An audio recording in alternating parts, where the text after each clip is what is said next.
هل للحب أعباء يا صديقي؟ نعم، أحد أعباء الحب إنك تشتاق للي ما راح يشتاق لك. الحب له لذة ولا له لذة إلا إذا واجهت كل أعباء. إنك تسمع محمد عبده ويقول العنا وش في العنا غير أنت وجروحك وأنا، أنت مستشعر كل كلمة.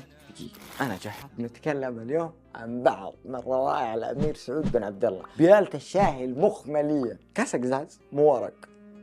مال النجوم وطار دامس عيونه. العنا وش العنا غير انت وجروحك وانا، ابجرحك بضمة وارضي علي مرة دامك حياة الماء. يا بنت من هو غاب ضحك وحكي واحباب انت وانا، وقلوبنا صرنا حديث اغراب. اثر المفارق صعب غيمة سواد وليل، انساك هذا الصعب لا ما بقى بي حيل. يا عيونك الظلمة ما في الجفا كلمة وما للغياب لسان. الأمير يقول لنا أنا بالنسبة لي محبوبتي وجروح محبوبتي وأنا. يا جماعة يقول يبى يجرحها يبى يعطشها لأنها هي الموية كذا، يبى يشعر بالعطش. هي الموية لا يتعقدت إنها موية، هي حياة الموية ولا حياة الإنسان بدون موية. بيجرحها ويضمى ويشربها، وبظل غياب الضحك والحكي وحبنا أنا وأنت صرنا حديث للي ما يعرف. أثر المفارق صعب غيمة سواد وليل، أنساك هذا الصعب لا ما بقى بي حيل. يا عيونك الظلمة ما في الجفا كلمة وما للغياب لسان. صديقي المهملين ما لهم حل، كلنا ندري ان المفارق صعب، بس هو لعله ما كان يدري انه بهذا الصعوبة. يقول لنا أثره صعب غيمة سواد وليل، يرمز لنا بالسهر غيمة سواد وليل. الغيم متى يصير اسود يا صديقي؟ في الليل. والمفارق صديق السهر. ما اقول لك المهملين ما لهم حل. الجفا في كلام، الجفا جفا ما في كلمة، والغياب هو السكوت ما للغياب لسان، لأن أكيد المتضايق ما يعرف يتكلم. وكذا يتضح لنا ليه ما في الجفا كلمة وما للغياب لسان. تصوري مرة نسيتك وابتسمت، وتصدقي إني على البسمة ندمت، والأكيد إني بكيتك ما ابتسمت. اشترك يا صديقي ولايك. في ظل الضيق والشوق اللي يعيشه مرة نسيها كذا، نسي محبوبته وابتسم فرح إنه نسيها، ولأنه وافي حس إن ابتسامته على نسيانه في كذا في الوفاء منه لها ولطيوفه وذكرياته. وابتسامته كانت ابتسامة ذيك اللي قبل البكوة، عرفتوها؟ بكى ابتسامة دموع. أطلق سؤال جوابه منه، وفي سؤال فلسفي جوابه قاسي جدا.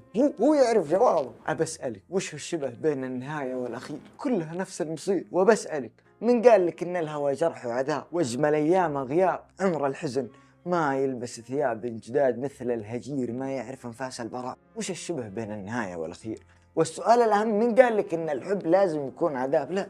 لا تصدق اللي قال روعة العاشق في ذل الهوى وإذا ما استودع سرا كتمه. لا غلط عندي أنا سعود بن عبد الله. مين قال لك إن الحب كذا؟ والحزن ترى لو شخص لبسه واحد وقبيح ما يجدده ولا يغيره. حزن مثل الهجير هو الهوى البارد الحارس القائد الحارس كذا، دائما يقول لك هو الحزن كذا عمره ما بيجيب لنا نسمة باردة، وعمر الحزن ما يلبس ثياب جداد مثل الهجير ما يعرف انفاس البراء. هذه الرائعة غناها محمد عبده ولحنها صالح السهيلي. ميز الأمير الشاعر بقدرته على نقل قصائده عبر العقود من الثمانينات إلى الألفية، رغم بحثا عنه لم نجده إلا شاعر وكاتب وصديق للقلم. غنى له رابح في 89 غاب القمر. غاب القمر وقال وخسوم بحث عارف شنو الظروف. ورباب غنت له في 92 لا يهمك من يقول.